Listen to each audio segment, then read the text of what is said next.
Les Terres de l'Ebre constitueixen l'entrada sud a Catalunya i les travessen l'autopista AP7 i la Nacional 340, dues carreteres que són un punt important de transport de mercaderies dirigides a Europa. Per això, els controls de carretera són una funció bàsica d'aquesta àrea regional de trànsit.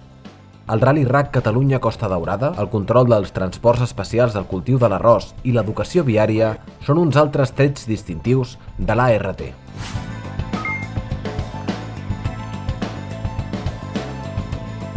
Som actualment l'entrada a Catalunya, som la primera àrea regional de trànsit que estem d'entrar a Catalunya des del sur o també des de l'Aragó. És força coneguda al nostre territori pel conreu de l'arròs.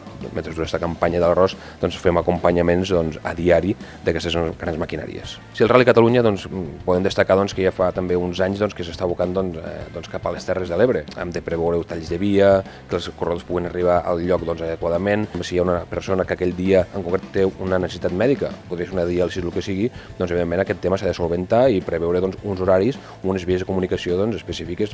Els controls que fem del pas a l'estret sol començar a l'estiu, a començaments d'estiu, i sobretot va determinat a la prevenció d'accidents. Treballem per això bastant exhaustivament durant l'estiu, per això, per previndre accidents i que si hi ha accidents que evidentment siguin el menys lesius possibles.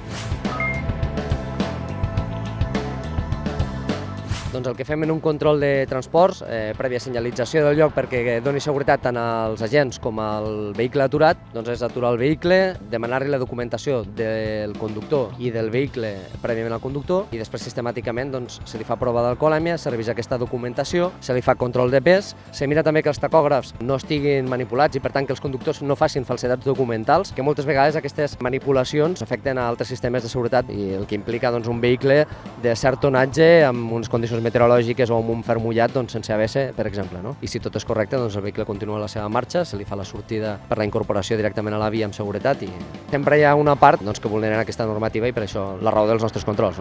De mirar que aquests transports siguin segurs i que d'alguna manera el transport entre ells mateixos sigui una competència lleial.